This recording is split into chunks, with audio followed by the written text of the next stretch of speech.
It's Nolan.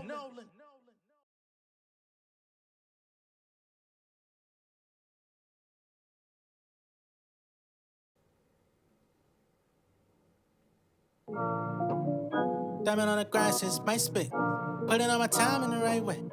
Money coming back and right straight. Niggas don't know what my life take. That's why you looking at me all sideways. Bringing in cash, least 5 ways. Living every day like it's Friday. Hold up now. Far from a talent, I was brought up on the Bible. Mama gave me Brandis on the side like a rifle. Float through the water, need a royalty for title. Wrestle with the hater, lemonade, roddy pipe away. I was in the studio pulling all night. You was at the block party dancing like Mike. I was on the go for the green light, taking out mics and I'm a wrist. I ain't talking all Friday like whoa. Monopoly money cover the drawer. Running up the score, putting numbers on the board. Never let a dollar go, I've been on the whore. Banging on the boat, finna send it all short. Why you count mine, I ain't eating off yours. Put it in the ceiling of the walls of the floor. Well, they ain't half of my name on scores. I ain't gotta chase man, get the cash straight for it, no count. Only can focus on C-notes, die like I'm Vito. Pour up the vino, roll out the carpet, get more like casino. Tell me the price, I say no necesito. Got it on tape, posted up like it's Vivo. Trap out my house with my pen, but it's legal. I sweep my girl off her feet like torpedo. She order mojitos, you push two paquitos. Grind since 9th grade. I've been on the grind since MySpace. Putting all my time in the right way. Money coming back when you fly straight. Niggas don't know what my life take. That's why you looking at me all sideways. Bringing in cash, these 5 ways. Living like that like it's Friday. I've been on the grind since 9th grade. I've been on the grind since MySpace. Putting all my time in the right way. Money coming back when you fly straight. Niggas don't know what my life take. That's why you looking at me all sideways. Bringing in cash, these 5 ways. Living like that like it's Friday. Hold up now. I don't know what y'all been told, but I get dough like I was selling salad gold. Dropped the song and bought a home. Got the crust, made the pie and salad mold. Iced the cream, fed my team, bought some bling, made it back from booking shows. Silver screen ain't what it seems, cause I done seen some casualties they won't expose. Like, niggas better pay lil' bruh now. Hit them with the PPP like the government. Pull up in the hood, nigga fans still struggling. I don't understand why you niggas still trust them. Money in the game, but the industry flushing. Run up in office, give it up, and niggas bustin'. We ain't got nothing left to lose, still hustling. Gay out of here, y'all ain't paying nigga nothing. I've been on the grind since 9th grade. I've been on the grind since MySpace. Putting all my time in the right way. Money coming back when you fly straight. Niggas don't know what my life take. That's why you looking at me all sideways. Bringing in cash, these 5 ways. Living like that like it's Friday. I've been on the grind since 9th grade. I've been on the grind since MySpace. Putting all my time in the right way. Money coming back when you fly straight. Niggas don't know what my life take. That's why you looking at me all sideways. Bringing in cash, these 5 ways. Living like that like it's Friday. Hold up now. What's going on, beautiful people? It's the kid J Nolan here. Welcome back to another live edition of Inside the Industry, your number one source for music entertainment, commentary, and breakdowns. Big shout out to those of y'all in the chat. Pretty Heart 76, what it do? Beaky, what it do? Be sure to like and share this video, this live as we're going in here right now. You know what I'm saying? This was pretty much unscripted. I wasn't really trying to go live today. I was going to do a recording, but I said, you know what? It's Friday. Why the not come talk to my people, get this off my chest, get this stuff out there, and do it in a live fashion rather than the pre-recorded. So, again, definitely going to need y'all to like and share the video so that we can make sure we get all our insiders in here, all the insiders, what they do. I hope y'all are enjoying your day. Hope you've enjoyed your week. And I hope that you continue to enjoy as we go into the weekend. Now, before we get started, I do want to give a big shout out real quick. Let me open up my email. You know how we do over here. Got to give the love to those that show love over here. So, Miss Intellectual Beauty, big shout out to you. Greatly appreciate your contribution to the channel. Shout out to all the people that have joined the membership on the channel, the insiders. Shout out to the Cash App crew, the insiders. And shout out to those of y'all that be reaching out with the super chats and stuff like that as well. All the insiders of all sorts. Curtis Williams, what happening? You say you should submit this song to Stars P Valley. P Valley need to holla at your boy. I've been trying to get music to them since the last season. Sean's Budget and Journey was happening. Dream with Shy was goody. All right. So we're going to go ahead and get things cracking. We're going to, ease into the show and get to the main subjects of what's going on. To ease into the show, I want to go ahead and just talk about this new Normani album. I've been doing videos talking about Normani in anticipation of this album for about a year now. So I'm glad that it's finally out. Dopamine is out today. Just a couple days ago, we talked about it.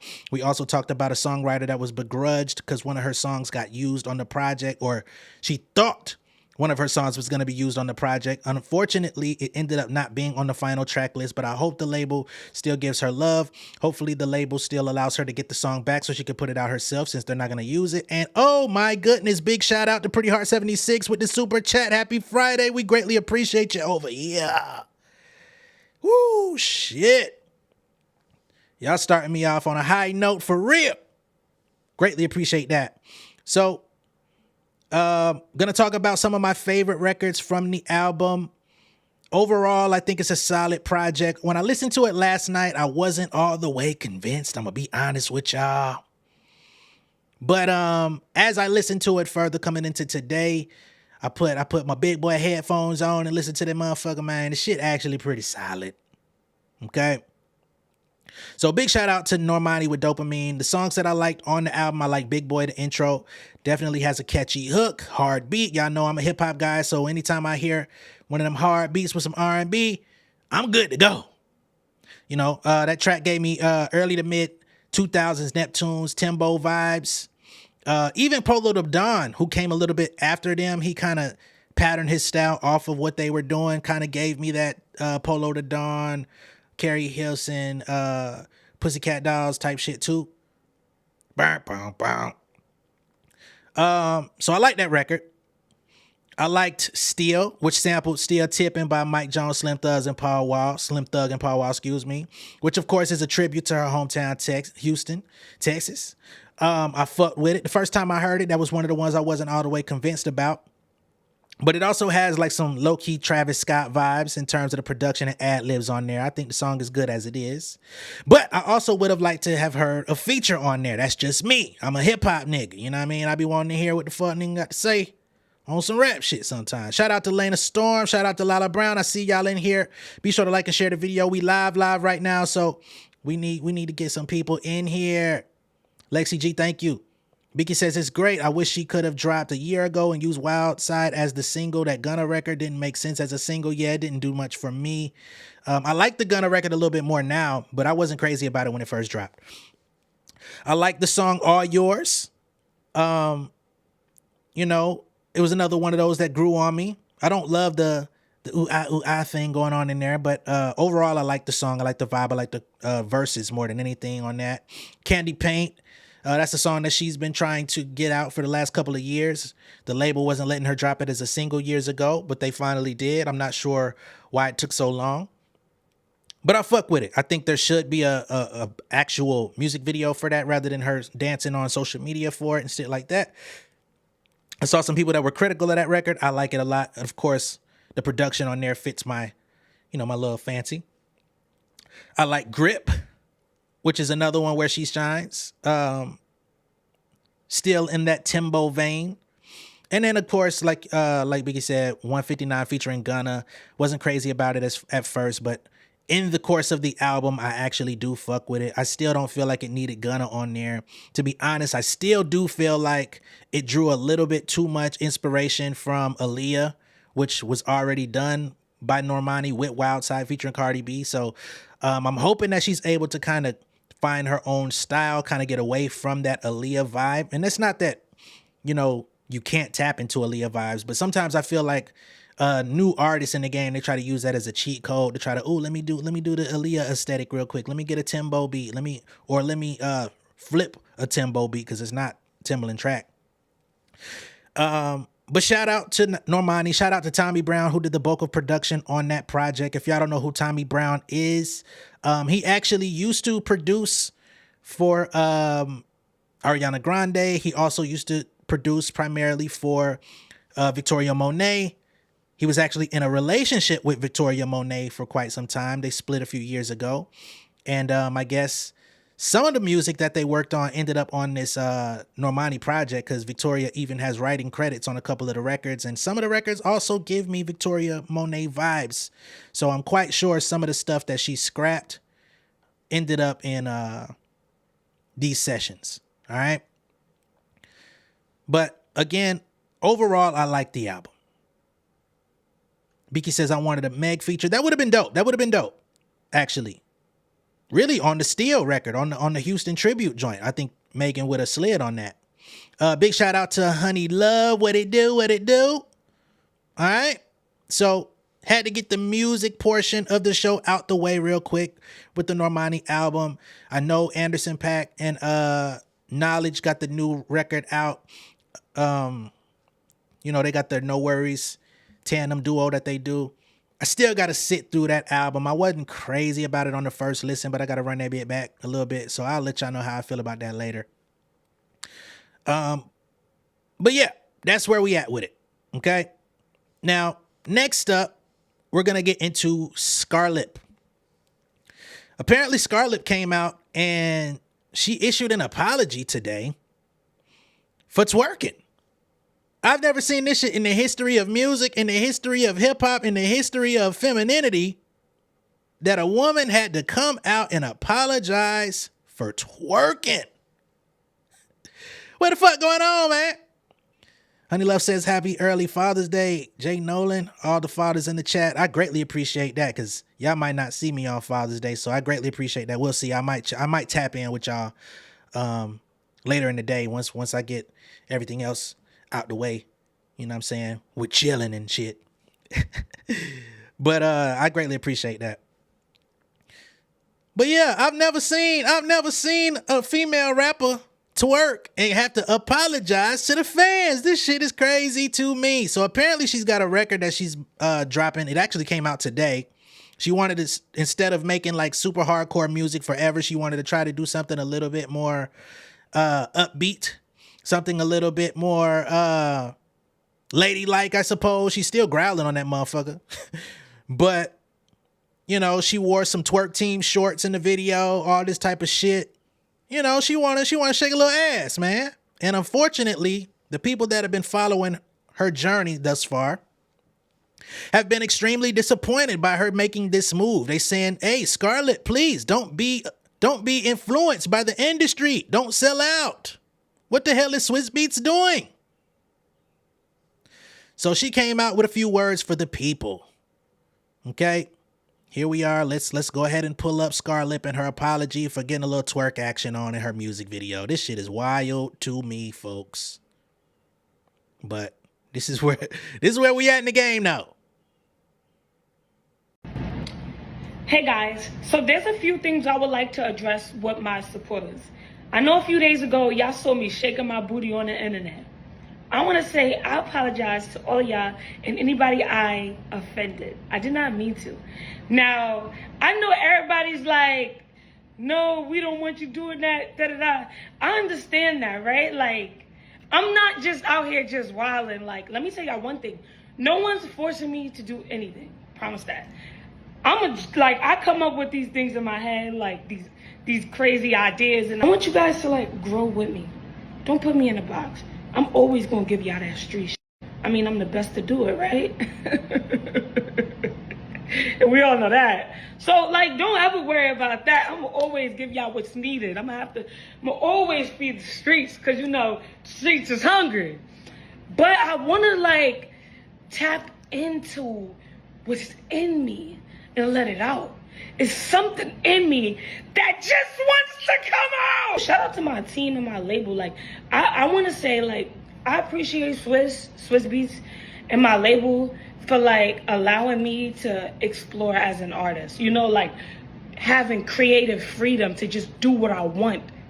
Creatively. And, like, guys, She's Hot, that's about to drop at midnight today at 12 a.m., really is just something, a feel-good summer vibe. Like, I was just like, I want to feel good this summer. I was just like, let me put some summer music out. It's just a feel-good vibe, too. It's nothing crazy, and it's still street. So, I hope you guys enjoy it. I love y'all, and grow with me, and let's see the beautiful things that God has in store for us. Here we go. Damn. Oh man. You got to be terrible at twerking to have to say you offended someone. You have to be terrible. Which in the video, she wasn't all that good at it, but it's okay. It is okay.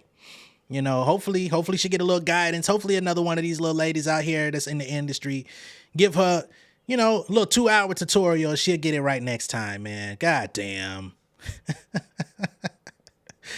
If you go look up the song is actually what she need to be apologizing for. When I listened to it, I said, gosh, that should have been the apology. The song, not the video. But wishing her all the best, you know. That's where we're going to leave it.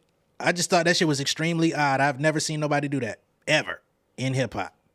Okay. Now,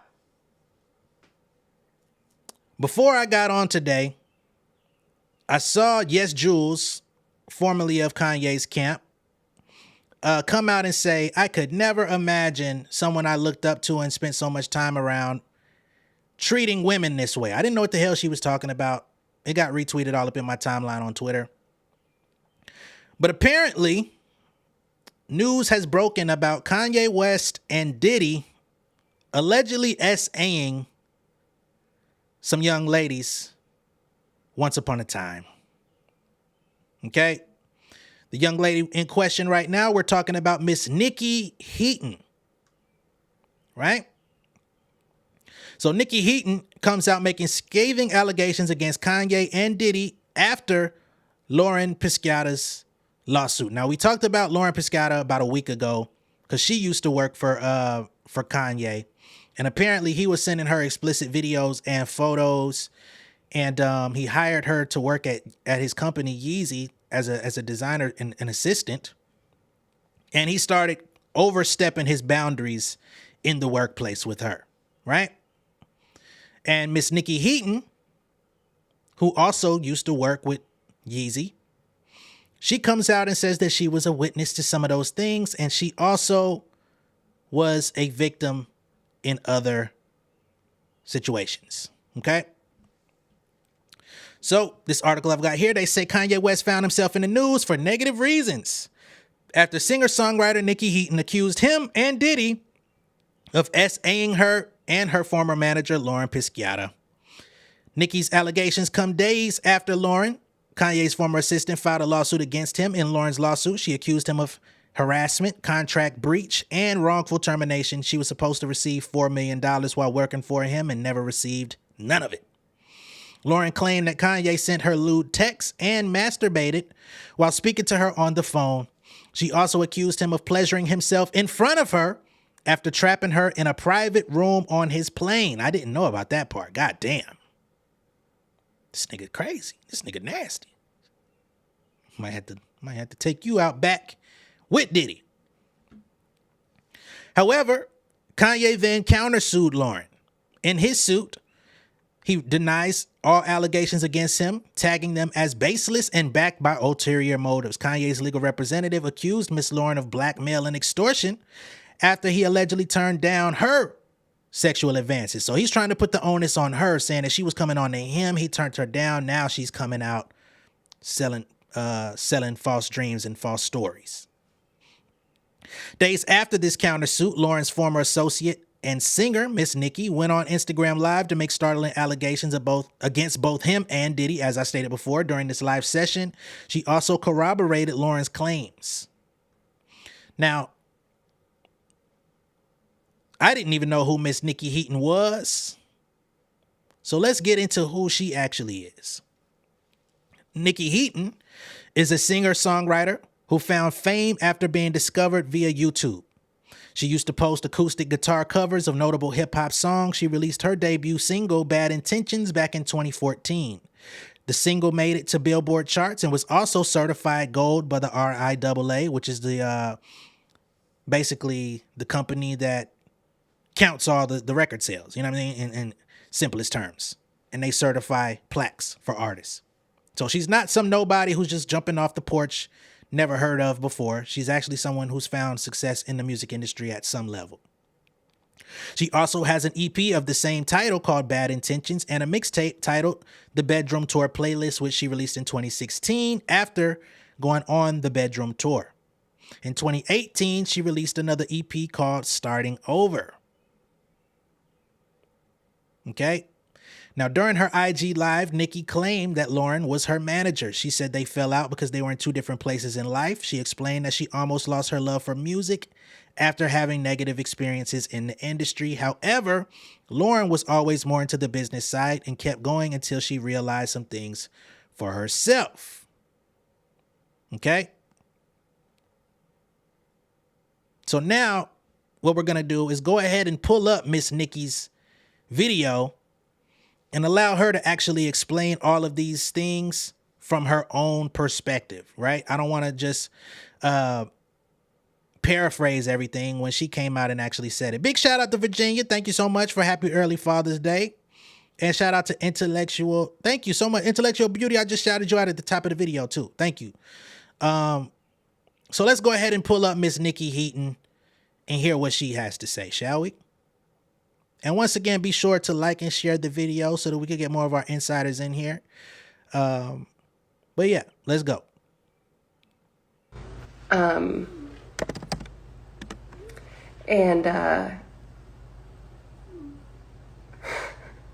Sorry, I'm getting real-time feedback right now.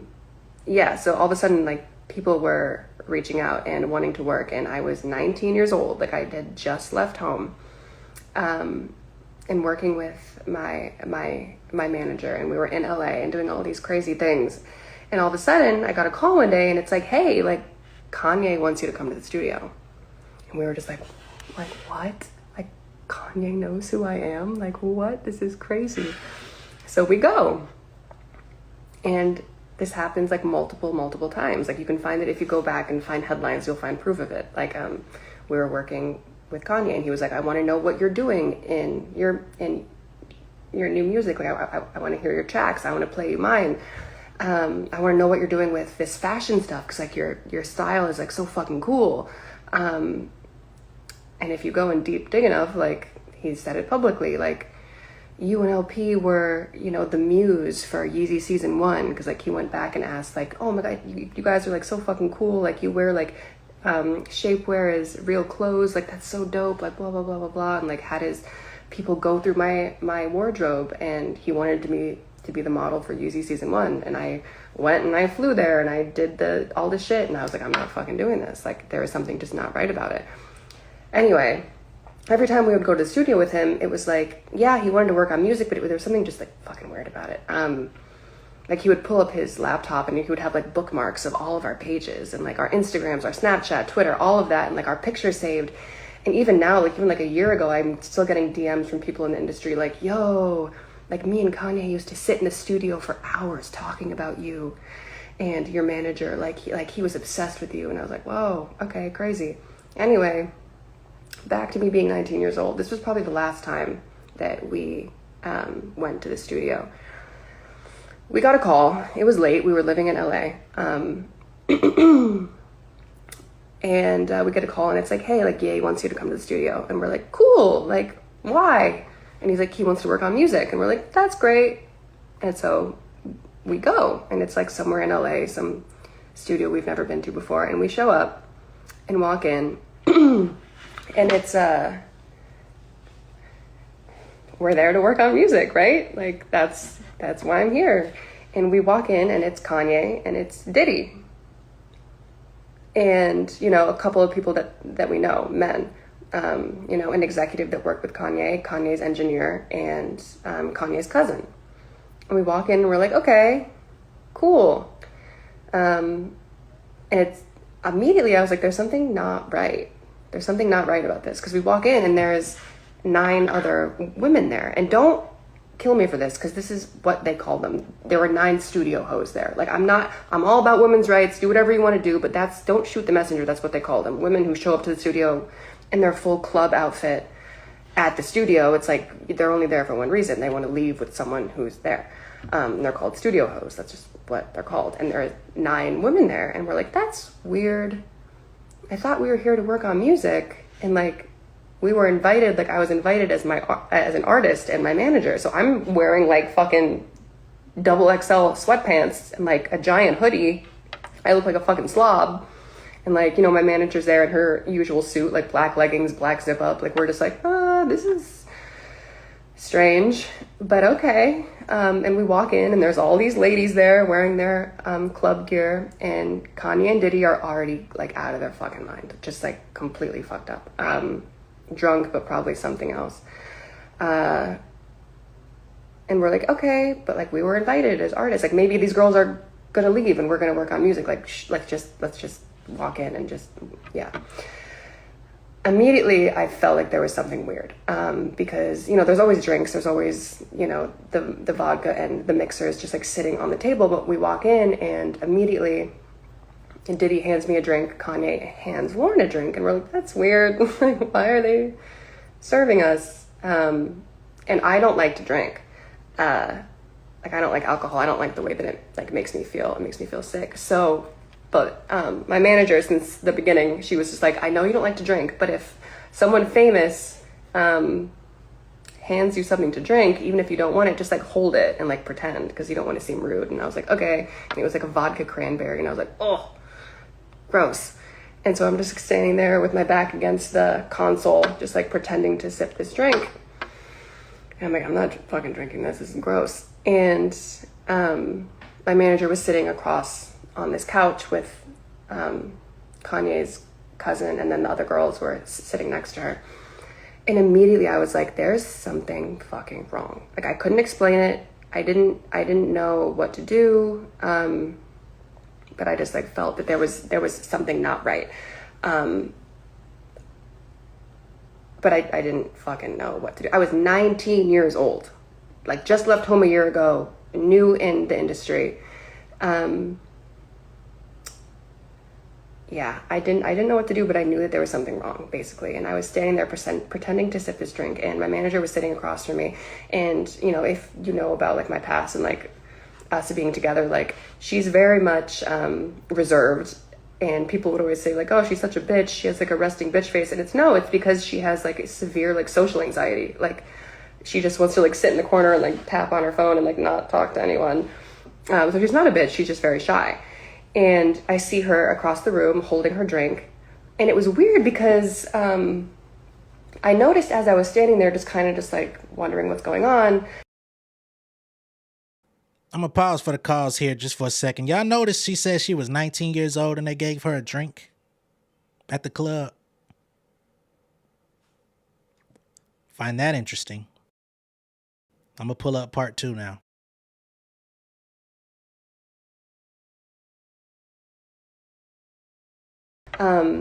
Diddy kept looking at me and Kanye kept looking at Lauren, and like they were exchanging glances, and I'm like, they're like watching me strangely. And I'm like, okay, let me pretend to drink, and like I'm not actually doing it.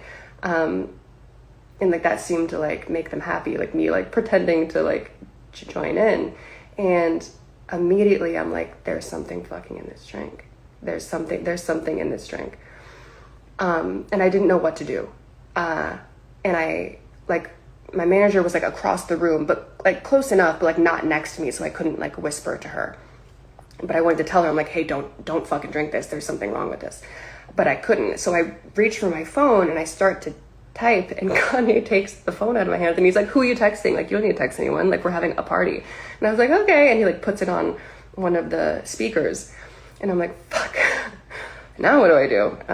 Like, I don't know what to do. And I see my manager take a sip. And I'm like, fuck. Like, fuck. Now what do I do? And then I see her take another sip. 2 sips out of this little vodka cranberry cup. And I'm like, oh, what do I do? 2 sips, and I watch her face flush. And all of a sudden, like I look over and she's speaking really loud and like making jokes. And I'm like, whoa, like this isn't her. Like she doesn't make jokes. She's fucking terrified of people. Like she doesn't even talk. And I was like, it's already hitting her. Like 100%, I just knew that the drinks were all laced with something.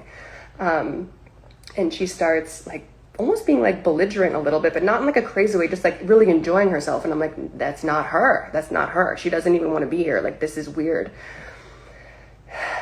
And all of a sudden she like dismisses the studio host. Like, she's like, you can leave. And I'm like, oh my God, like what's going on? And the girls file out. They go to like a different studio, or they go somewhere. And I'm like, I have to do something. I have to do something. What do I do? And I go to get my phone where Kanye put it on one of the speakers. And as I'm going to get it, I turn and my manager's walking out. And I'm like, no. Like, where are you going? I'm already seeing people being like, this is cap.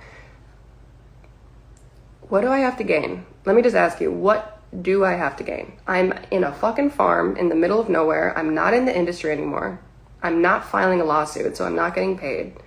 I'm not looking for clout, because who gives a fuck about me? So why would I lie about this? This has been 9.5 years since this happened to me. Why would I? Let me go on. Whatever. Yeah, so I see her start to leave.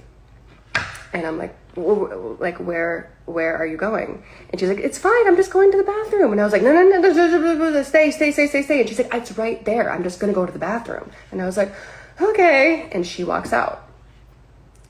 And all of a sudden, I realize that I'm in this studio. The music's low, the lights are dim, but you can still like see everything. And I realize that I'm in the studio with Diddy and Kanye, and they're both off their shit. And there's 3 other men, an executive that works with Kanye, his engineer, and his cousin, and me, alone. And I'm like, oh, fuck. Okay. And I haven't started freaking out yet. Like, I know what the situation is. I know, I know this is a bad place to be in, but I don't really feel scared yet, you know, like, because I'm like, there's other people around, there's other men around, and I know them, like I've known them for a while, like nothing bad's gonna happen. And I'm standing there and I realize that so this is like a pretty like sizable studio. There's like the glass doors, the couch there, a console, another console, the screen, all of that, but it's like it's pretty big, but you can still see and talk to everyone easily. And I realize that I'm standing really close to the exit. And it's a glass door and it opens in. And I'm standing pretty close to it. And I realize all of a sudden that Kanye and Diddy have realized that I'm the only girl in the room. And they're like fucked out of their minds. And they start coming towards me and they're like, don't you want to take your clothes off? Like, it's so hot in here. And I'm like, no, fine. I'm fine like this. And they're like, come on, like, it's just us. Like, we're all just friends. Like, let us just, like, see, like, how you look. And I'm like, okay, I'm fine. And, like, I still haven't gotten scared yet, you know? Like, I'm still, like, this is a bad situation. I'm creeped out, but, like, there's no reason to panic. There's other men here. Hold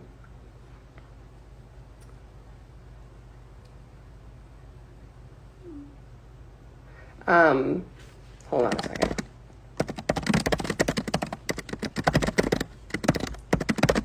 Real-time feedback.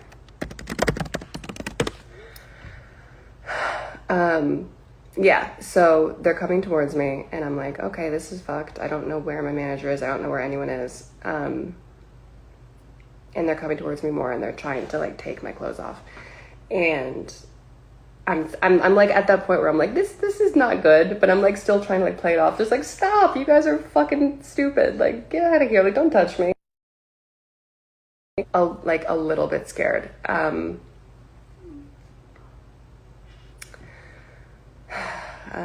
Did this just freeze? Okay, no, it's back. Okay, so let me just get to the point. So they start trying, like, they're like pawing at me. Like, they're both drunk, probably on something else. And I start to get a little bit apprehensive because I'm pretty much like backed up against the wall. Like, there's only one exit and I'm pressed up against this door.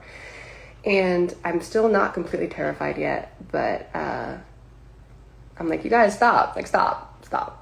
And they're getting to the point where they have like ripped my shirt off. And like, I'm like almost fully exposed at this point. And they're both coming at me. And I'm like, you guys, like, seriously, this isn't funny anymore.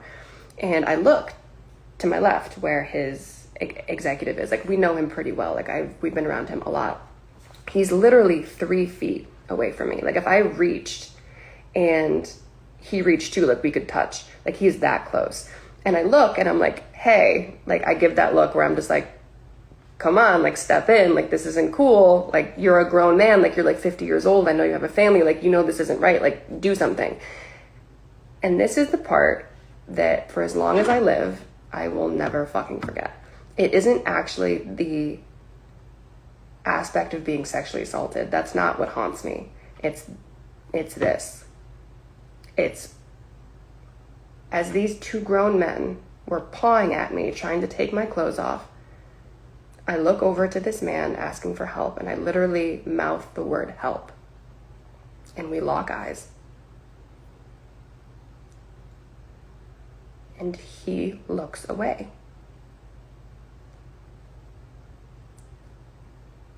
I'm like, okay, there's still two more men in the room. And I look to his engineer next, who's sitting right next to him. And I know that he's married, and he just had a little baby girl. And I'm like, okay, he's gonna do something. And I look at him next, and I'm like, okay, like, do something, say something, do anything. And he looks down at his phone and starts texting. And then I was like, oh, fuck. I look at Kanye's cousin next. And I'm like, do something, you know, like, fucking do something. And he spins his chair around. And that's when that, like, gut-wrenching fear set in. And I was like, oh, shit. No one's fucking saving me tonight. No one's gonna do anything. No one's gonna do fucking anything. And that's when I was truly fucking scared. At this point, they had ripped my shirt off, and they were trying to get my pants off. And I realized that I was completely alone. And I closed my eyes for a second. And I was like, God help me. What do I do? And as my eyes were closed, this is going to sound weird, because I bet a lot of you are wondering, like, how the fuck did you get out of this situation? My eyes were closed, and I prayed. And I said, God help me, what do I do? And it was like,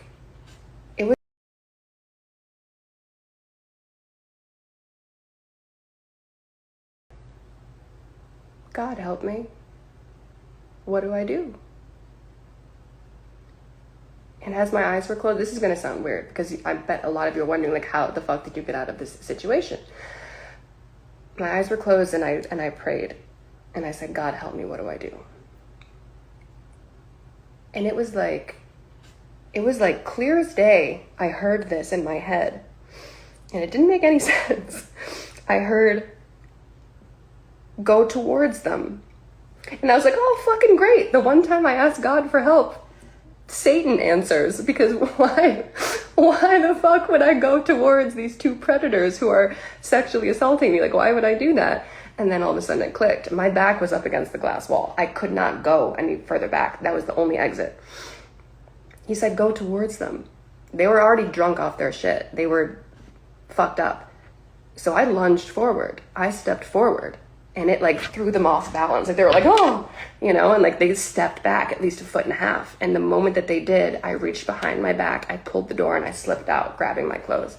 And I ran across the hall, across this corridor, and I hid inside of an empty studio that was black. And I sat there for, like, 25 minutes, just, like, crying, like, what the fuck do I do? And I'm texting my manager, and she's not answering. And eventually, I don't think I'm supposed to say this next part because it could hurt her case, but basically everything she fucking said is true, basically, because what I saw next, I fucking saw it. I was the only one who wasn't drugged. I was the only one who didn't drink their drinks, whatever it is. I was the only one. So I saw what happened next and who was involved. And that's why I'm a part of this lawsuit and, like, named in it. And yeah, it just, that, I mean, I got us both out, and I got us in an Uber, and she obviously didn't remember anything because she was drugged and I wasn't. And a part of the apart from the aspect of, you know, looking for help and they turned away, the only other thing that really, really fucks with me is, what about all those other girls that were there? Those 9 other girls who were drinking the drinks before we...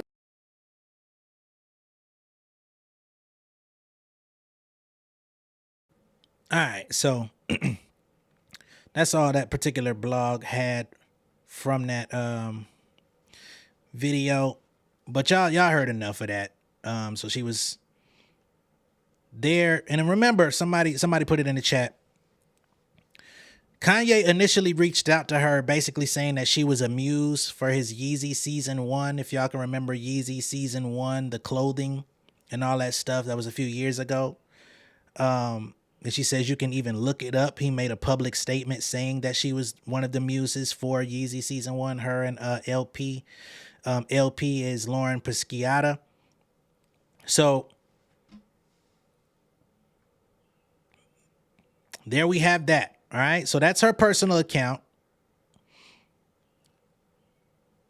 Kanye comes out and says that everything that Lauren is saying is a lie. And Lauren has put out even more details about the situation. Now, I told y'all the first part of Lauren Pisciata's lawsuit about a week ago, but there's more. All right. So, allegedly, Kanye West boasted about a 3-hour sexual encounter with some A-list celebrity that was fueled by Viagra, claims ex-OnlyFans model Lauren Pisciata in bombshell lawsuit. I think prior to being on OnlyFans, she was this young lady's manager, and she was also involved in the music industry. I think she left the music industry to become OnlyFans or something like that. Right? So, new details have been revealed in a legal complaint. Pisciata, 35, says West, 47, would not stop talking about sex during her time as his employee, spanning from July of 2021 until October of 2022. Pisciata says West frequently sent her text messages of a sexual nature, including one in which he said, "One time I took Viagra and effed a A-list celebrity. Name has been redacted or sealed or not mentioned for 3 hours." He said, "Not sure why that came to me." Pisciata said West sent her a text that involved her in his fantasies. It read, "I was just thinking back to the bowling alley, thinking of what the headline could have been. Ye arrested for effing the ish out of his assistant on the bowling alley floor." These are alleged texts, by the way. Pisciata's attorneys noted that this text was especially offensive since it suggested or insinuated that she wanted to have sex with him and actually had some sort of intercourse with him, when in fact she did not want to do so and never did. Pisciata said in her legal complaint that Kanye also sent her X-rated videos that he created, such as one that spanned about 24 seconds in which he was receiving oral sex from a model.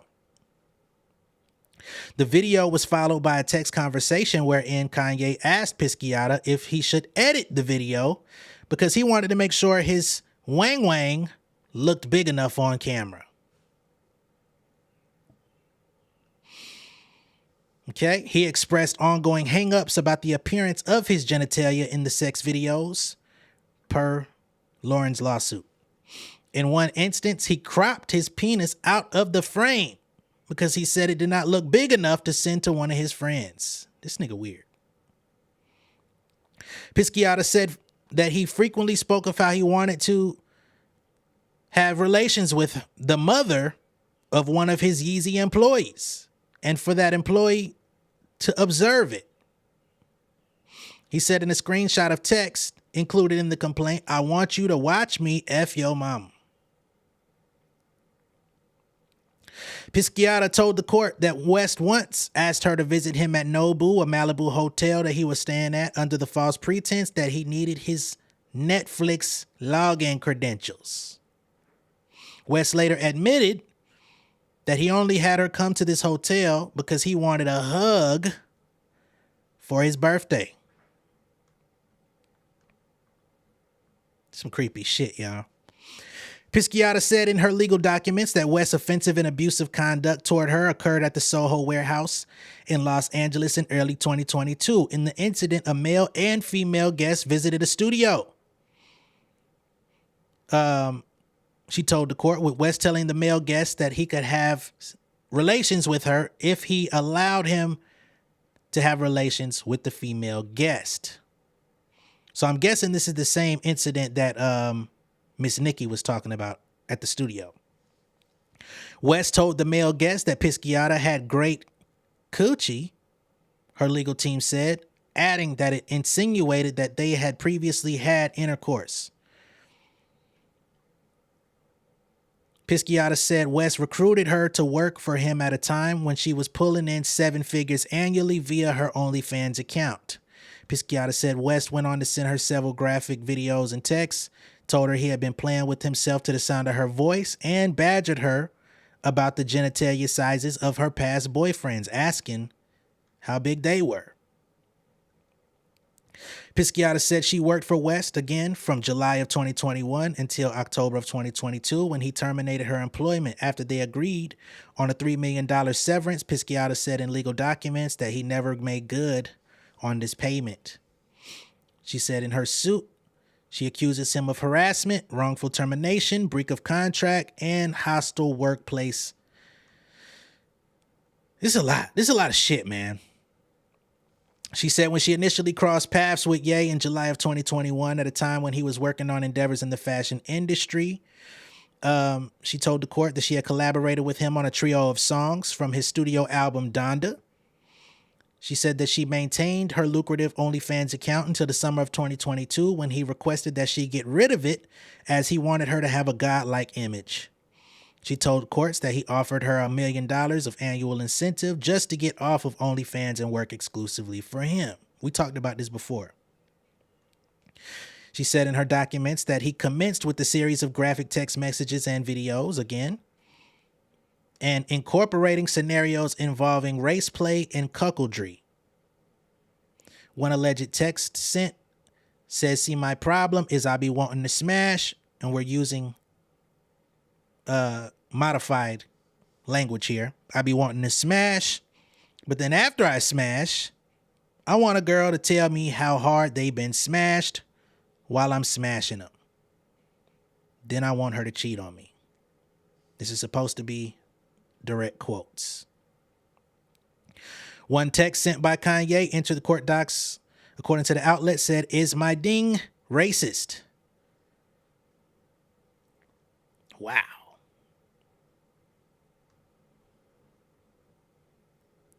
And of course, ding ain't mean ding. Pisciata told the court that he would apprise her, when he was playing himself, and ask her if she could hear the activity in the background. Pisciata said that he was fixated on the ding size of her boyfriend. We already talked about that. Pisciata told the court that he often sent pornographic materials on 2 occasions. Okay. Her time working for Kanye ended October of 2022, the same month that his career, reputation, and earnings began to nosedive after he made a series of anti-Semitic remarks across numerous media platforms. Okay. Now, this ain't the first time, and I told y'all this before, this ain't the first time he's been accused of pulling out his thing in front of people. They actually said at Adidas he was doing the same thing in the office in front of people. And this was like 2 years ago when those allegations were put out. So, I don't know, man.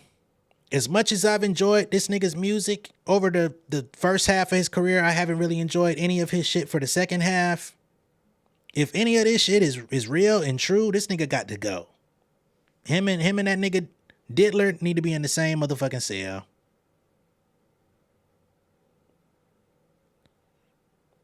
What's happening here in the chat? Because I've been reading. What's going on here?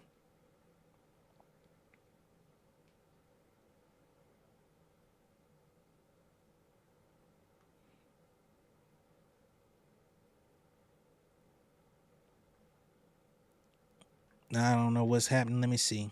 Show enough says Kanye's always talked about his addiction. Now they're using that against him. You think that they're just using his addiction against him? Okay. We shall see. Autumn 3 says, is this the same women who made SA claim against Ye, the one with the long black hair? Yes, Lauren Pisciata is the one with black hair. Oh, my baby in here? What's up, Jami? Baby? Let's see here. To one of his friends, that just further proof all of them be leaking their own news for show. Oh Lord, seems like all these men got some. I don't know what they got. I don't know what they got. Autumn 3 says, Ye said he wanted to mess with his ex's wife's sisters. He def crossed the line of what's considered appropriate normal. Abso-fucking-lutely. Cole, yeah, you walked into some shit. I'm sorry.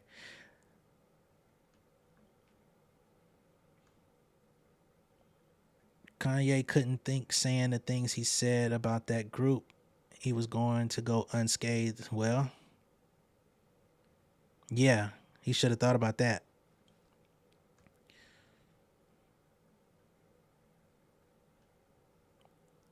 I mean, Kanye was in the Freaknik clip looking real suspicious, so I'm not surprised. I don't know what he had going on at the Freaknik. He was very young at that time. I don't think nobody was checking for him.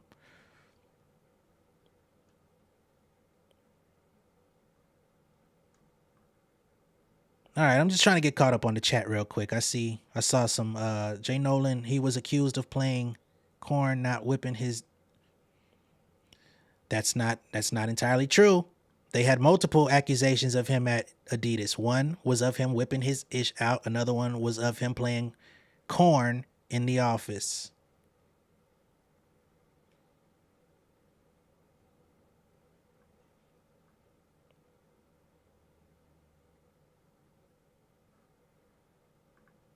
So they been came out and said that about him. These allegations are basically just doubling down on what others have already said. I've been predicting for a little minute that this was going to happen to him anyway. And it had nothing to do with anti-Semitic remarks. I just feel like he probably lived a wild life. And at some point, people are going to come out and start telling their stories. Once people see that you can come out here and actually find some sort of justice or some sort of rectification, I guess you could say, the floodgates are open. People that were silenced or allegedly silenced or didn't speak out or didn't feel like anybody was going to come to their defense or nothing like that. We living in a different time. The tides have changed. In just the last 8 months, the tides have changed drastically in the industry where it's like, hey, anybody that's got a story, you can tell it and you can find support. Now, I don't know if he did what Lauren is saying. I don't know if he did what Nikki is saying. They're going to have to show proof in their own ways. But again, what they're saying does not sound foreign to me.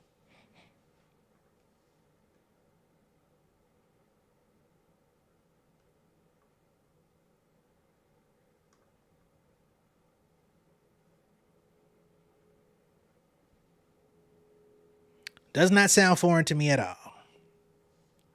We're going to keep the show rolling.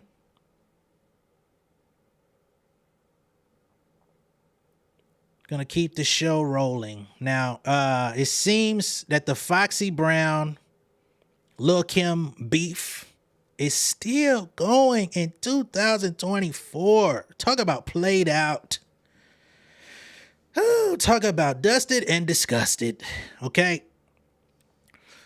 So a little while ago, today, Foxy Brown came out and wished Lil Kim's baby father, a.k.a. Mr. Papers, a happy birthday. She says, happy birthday, block spinner.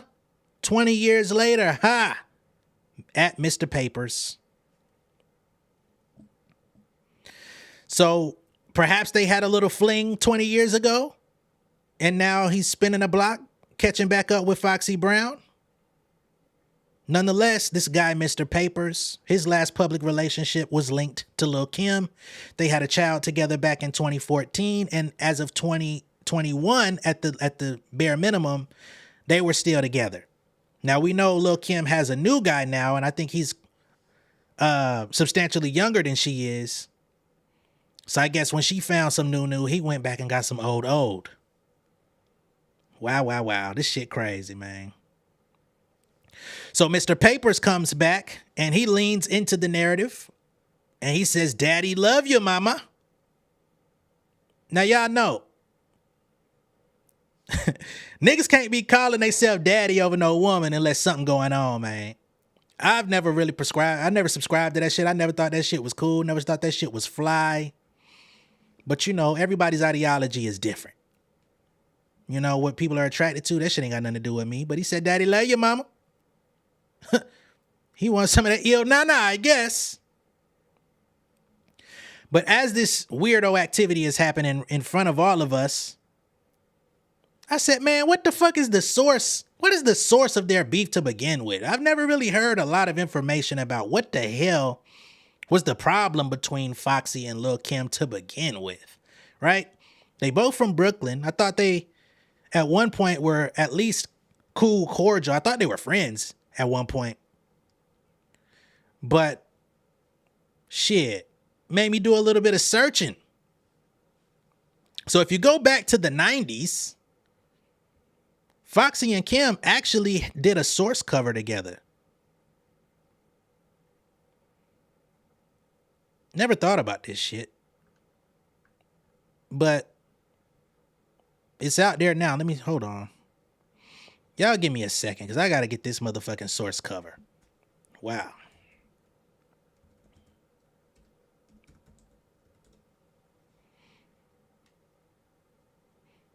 You know what I'm saying? Because I was too much of a jit. I was a young motherfucker when they was out here going through their issues. I was about 7, 8 years old. But I've heard that they went to the same school. I've heard that they at one point had the same stylist. You know what I'm saying? So, where did all of this animosity come from? You said source cover was in 97. Right. You say it all started in 98 on the Bad Boy and the Family tour. Kodak got the info.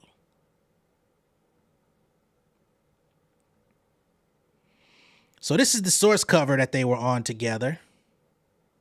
Lil' Kim and Foxy Brown, hip hop, harlots or heroines.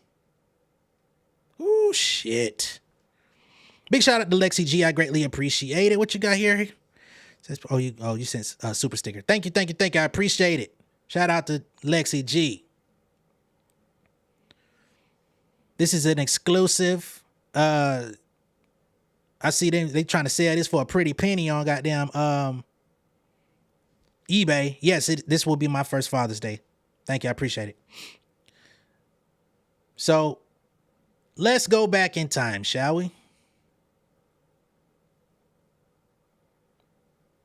Got this article here. It says, "Behind the Beef, Lil' Kim's crosstown feud with Foxy Brown." In the mid-1990s, when New York still maintained a stranglehold over the hip-hop world, two game-changing female MCs began to make their mark on the city, both raised in Brooklyn and both attending Brooklyn College Academy simultaneously for a period of time. Lil' Kim and Foxy Brown were poised for greatness, but unfortunately, they were also destined to be at odds. As she began to gain traction with her impressive raps and introduction of sex appeal into the genre, Lil' Kim was taken under the wing of Notorious B.I.G. and his crew, Junior Mafia. As for Brown, whose approach to rap strongly resembled Kim, that's debatable. She would instead find allegiances with Jay-Z and Nas, who were the leading New York hip-hop acts alongside Biggie at the time. Jay-Z wasn't at that level, though. It wasn't Ralph, though. In 1997, following their respective 1996 debut albums that were released a week apart from each other, that's messy, Kim and Brown graced the cover of the Source magazine, as I just showed y'all, as the platform put harlots or heroines on the cover. Shortly after, the opportunity arose for Kim and Brown to craft a joint album. So they were supposed to actually put out a collaborative project together that we never got. I wish we could have gotten it at that time. This was first proposed by Def Jam CEO Lear Cohen, Culture Vulture #1. Unfortunately, both of their egos allegedly did not allow them to share the spotlight with one another, and the project would never be realized. Then in 1999, they say Kim's friend and fellow Junior Mafia member would stoke the flames of their passive-aggressive relationship. On a song, they say, rap, stop trying to sound like her, bitches, on a Lil C's song called Play Around. And fans and Brown made a fair assumption that this diss was directed at her. So Lil C's came out and said, stop trying to rap like my girl. And Foxy said, oh, okay, that's how y'all want to play. A year later, when Kim would put out her sophomore LP, The Notorious K.I.M., another shot was fired in Brown's direction on the album's title track. The lyrics say, girls say they different, but see. In all actuality, they want to be me. This chick running around with this stink-ass gap and them fake-ass raps having panic attacks. God damn, y'all see how the beef used to be?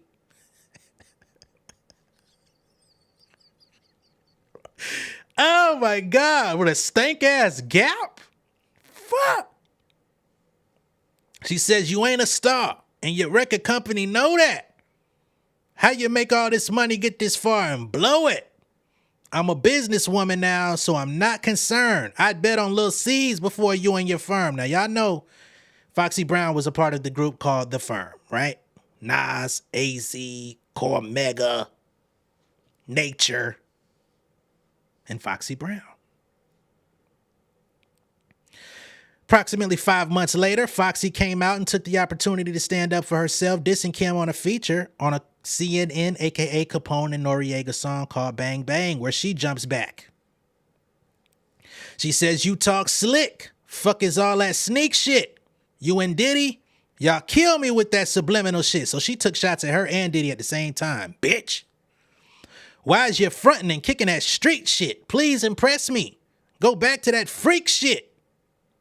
While your broke ass was guzzling nuts and shit, I was chopping the weight, leaking OZs and shit. So she said, I was chopping up dope while you was out here guzzling dick. A decoy, bitch, like the feds lie in you. Ain't you supposed to have a little bed-stuy in you? This shit going crazy. Wow, wow, wow. Just a few months after this, words turned into action, unfortunately. Joined by an entourage, Lil' Kim would confront Capone and others at the Hot 97 radio station in New York. This is what led to her arrest. Shots would ring off after a scuffle, and although there were no fatalities, one man involved did sustain gunshot wounds. In the days following the debacle, Foxy Brown issued a statement asking Kim if they could settle their differences. She comes out with a quote saying, I really don't know how it started. I want to call a truce. I want to have a sit down with Kim. I don't care what it is. Let's just end it. We can even do a collaboration. We're bigger than this. So after shots rang out, Foxy Brown started singing a different tune. She was no longer a part of the street shit. She wanted to get back on some sweet shit. However, a full reconciliation was never initiated. And though Kim would end up serving a year in prison in 2005 on 3 counts of perjury, 1 account of conspiracy, because it turned out she lied about her involvement in the shooting. When Kim was released, it was felt as though their rivalry had subsided. However, Kim decided to enter Dancing with the Stars in 2009, to which Foxy Brown came out with a song called Off the Muscle, dissing her again. She says, catch me at the Marcy Mall, but motherfuckers will never see me dancing with the stars. Never will I embarrass my borough. I'm too thorough. So she says, you'll never see me on Dancing with the Stars. You thought I let up? I'm back on your motherfucking head. Wow. Can't we all just get along? The next year, during an interview with Black Voices blog, Lil' Kim came out and issued a response. She says, I don't even want to mention her. One moment she got something bad to say. One moment she got something good to say. She says, I don't like that flip-flop shit. That just means you still crazy. My mom always told me if you know there's a snake in the grass and you know it's a snake that bit you before, why would you pick it back up? She says, I'm not picking back up any snakes no more. Okay? So, any alleged truce, friendship, coolness, out the window. And with that feeling like the final word, they say Brown, Foxy, would diss Kim one last time in 2011 with a song titled Massacre, where she also addressed a separate feud Kim had with fellow New York rap icon Nicki Minaj. She says, Brooklyn baby, y'all taking it home with just my Tim's on and my microphone, glass house throwing them stones. Bear witness to the rise and fall of Miss Kimberly Jones. I don't know. Perhaps that was mentioning Nicki, but I don't feel like that was super flagrant. That was actually very light. Foxy bar has been pretty light for a while now, if we're going to keep it all the way honest. But, you know, let's not go there. So, over 10 years ago,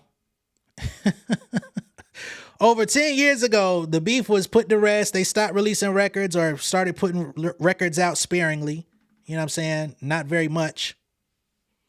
We do know that Foxy Brown did go on to collaborate with Nicki at a later time. But next thing you know, they back at it today. Still messy to this motherfucking day. Now she messing with Kim's baby daddy, allegedly. We don't know this to be all the way true. But for them to say what they said on social media, it seems that they're insinuating some sort of relationship. Right? Block spinner. You know what it means to spin the block on a man or a woman. That means y'all done did something at one time. And you coming back around. Damn it, damn it, damn it. G12 says, well, seems like originally Kim didn't want to share the spotlight with Foxy, and neither did Nicki want to share it with Kim. That's very possible. And I do believe there was some issues between them about their look also. Because during those 90s, early 2000s, they shared a stylist. Y'all know her, Misa Hilton, connected to Diddy, right? Baby mama. So Misa Hilton, when it came to styling both of them, she says, although both women were from Brooklyn, if you look closely, you see their different personalities and sense of style. Kim was a true B-girl at heart, and Foxy had a West Indian flavor. Kim and Foxy created the space for female rappers to be feminine and sexy. As women, we get to choose how we show up, whether it's in baggy clothes or a wardrobe that celebrates the female body. They liberated women, but there was some tension about the fact that people were saying, how you gonna let her get styled by you and be dissing you, sneak dissing you, blah, blah, blah. Because they had mutuals in the town.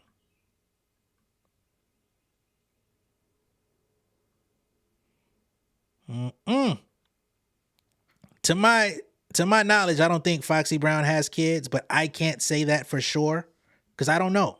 Let me not even say that. I don't know if she has kids. That's the best answer.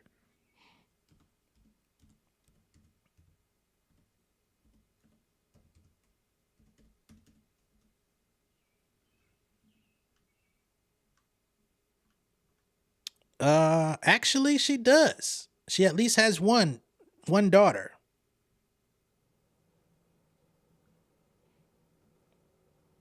Which makes sense because I did see AZ.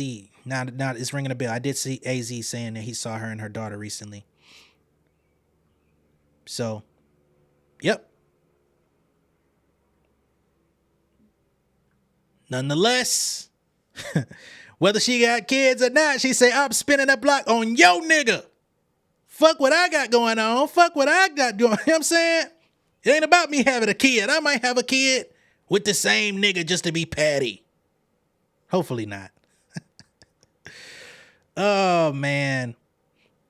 G12 says, I wonder the stories Kim and Foxy has about Diddy. What up, Sarah B? Shit. Well, I don't know.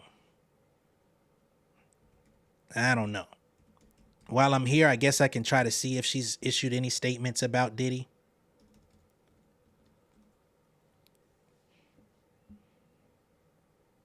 But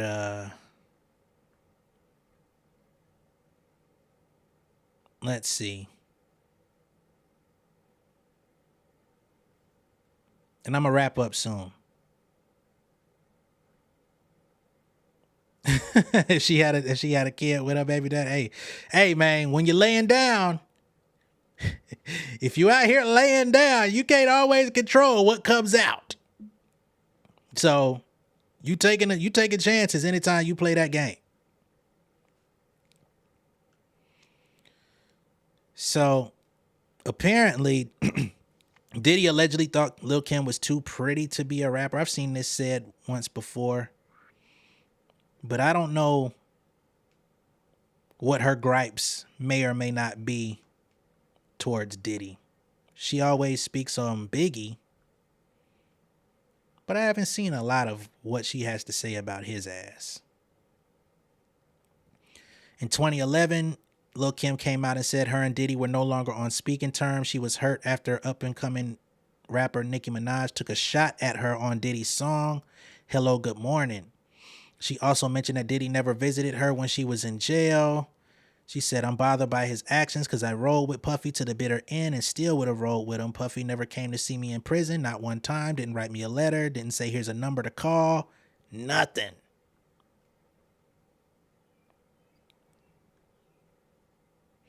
I know they did do the Bad Boy reunion some years ago, but even then it seemed like it was a bit of contention to even get that tour off the ground. I think it's pretty safe to say she don't fuck with him, but I don't know what she knows. I'm sure there's a lot of skeletons that she could uncover if she wanted to. There's people that know him even less that know a lot more about him.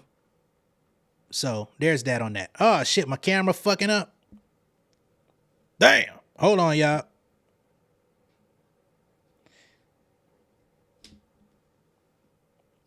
My camera saying, hey, nigga, it's time to get the fuck offline.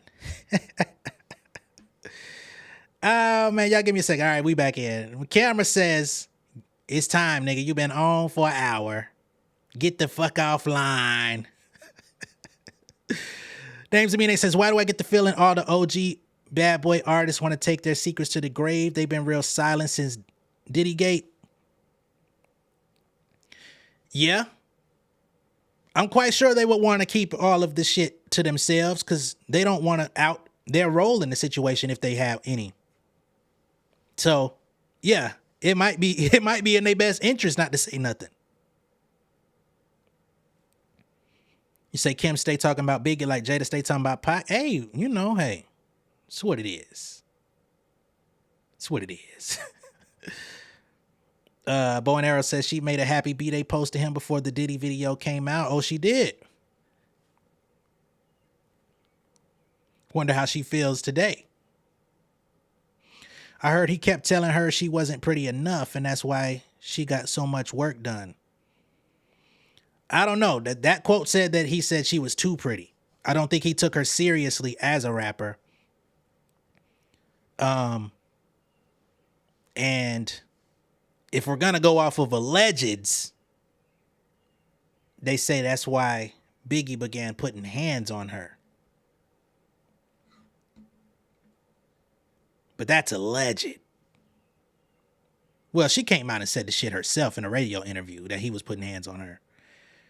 So she had to get things back together.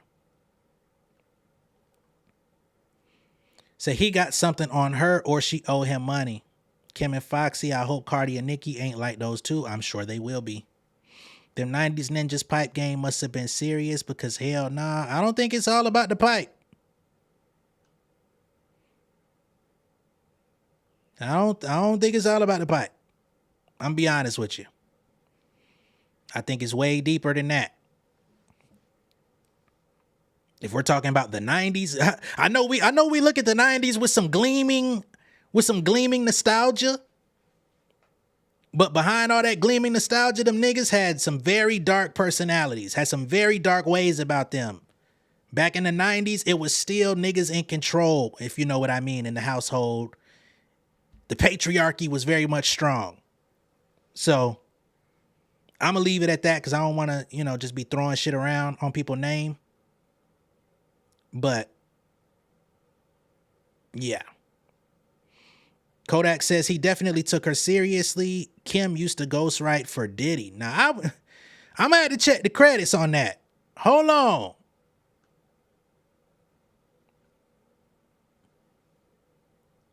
Kodak says she used to write shit for his ass, his untalented ass. Hold on.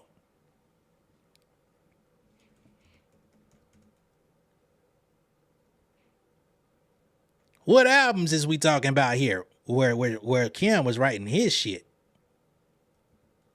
Because niggas been questioning her pen game for decades.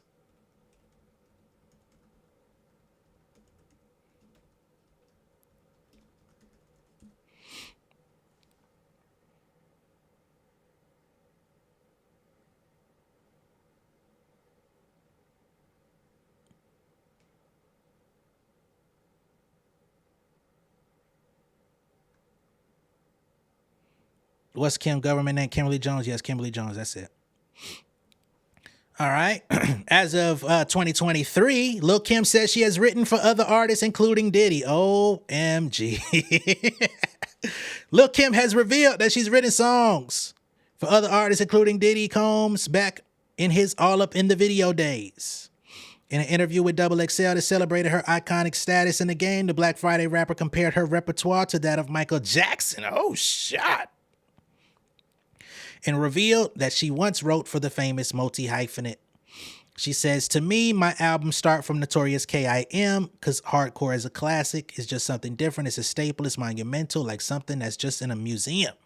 You don't even put a number on it. She says, it's just something like how I look at Michael Jackson albums. It's a classic. And by the way, all this talk about writing, I've wrote for other people. I've wrote on Diddy's albums. Check your credits, homeboy.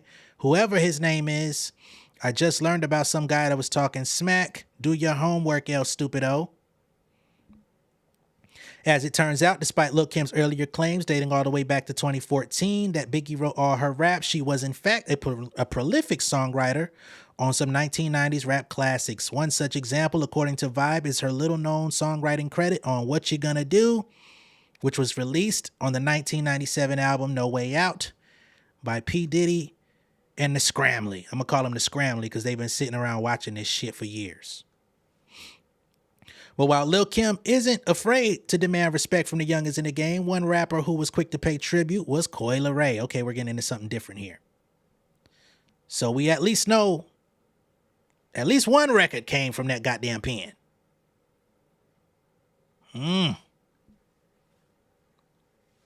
P. Diddy in the Scram. Who you know do it better? Fuck you, nigga.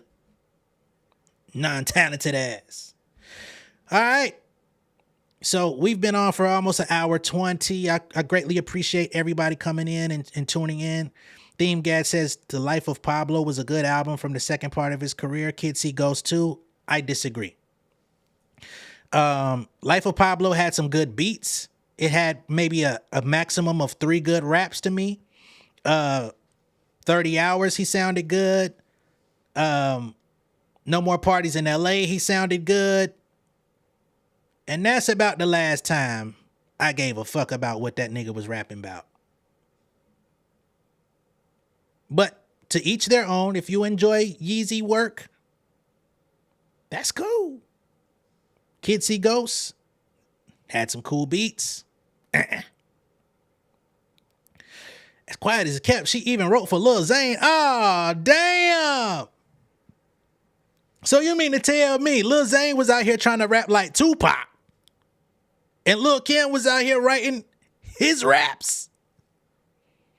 Now, Kodak, Lil Zane stay out here in Atlanta. That nigga be popping out. I've seen him in a couple places. Don't make me goddamn utilize my access one of these days and pull that nigga to the side. Hey, bro, was Lil Kim writing your shit, man? I used to think you sounded like Baby Pac, nigga. Was Lil Kim writing that shit, man? Tell me the truth, nigga. Pull up on his ass like Kendrick. Have you ever played? Have you ever? Okay, nigga, let's play. Have you ever let Lil Kim write your shit down in the safe? Oh my God.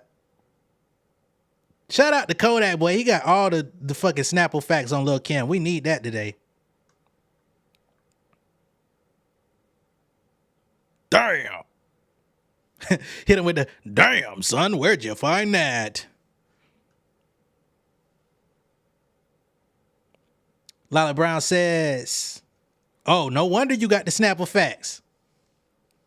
Lala says, did you see Kevin Spacey trying to say why he canceled and Will Smith not? What did he mean by that? Why would Will Smith be canceled? For smacking a nigga? Kevin Spacey is he's a Chester. Kevin Spacey is a Chester.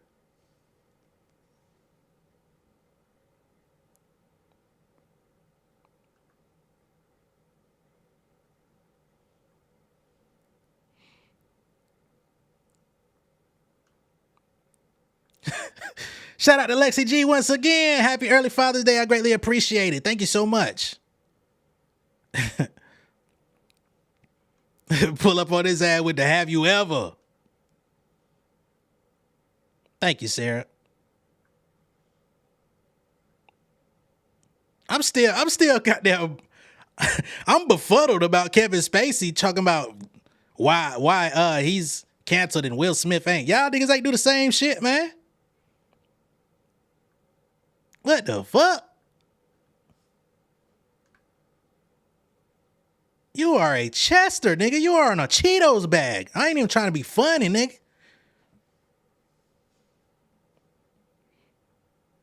Because Will slapped Chris Rock, but Kevin says he was acquitted. Man, fuck Kevin Spacey. He got some good movies, but fuck Kevin Spacey.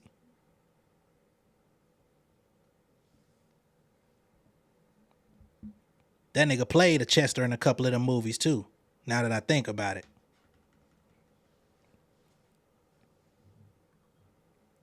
But all right, y'all, that's my time. I greatly appreciate y'all tuning in. I greatly appreciate everybody that sent those super thanks, super chats in and all that good stuff. Yeah, I'm still trying to see what the hell that nigga trying to say. But I'm about to sign out. Much love and respect.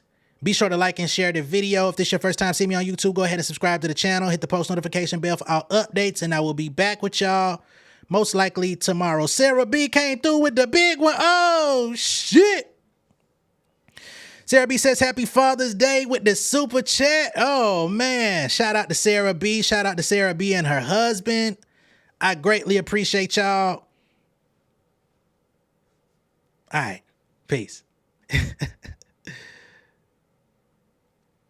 King of my city and cul-de-sac. Coming out swinging like soldier rags. Leading my people like quarterback. Boy, I study this shit, I'm an almanac. Had to get up and grind. Knowledge is booming, I'm here to apply. Came with the chip and the dip, it just single the mind. We finna do more than survive. I need my check. Spinning the block for the Gouda. We hitting the jeweler to flood out the net. We don't do beef on computers, I'm straight out the sewer. We come when you rest. Niggas be looking perplexed, so keeping my foot on their neck. No map, I trust my gut for the quest. But drama, I'm fully abreast. I was ready for years and they died of me. All of a sudden they tell me they proud of me. I've been dropping these haters like calories. Cross them out, I came back with some boundaries. Stand for my honor, but too raw, no corner. Packing the stick with a drummer. Wanna catch my bad, won't fumble. I done came too far to be humble.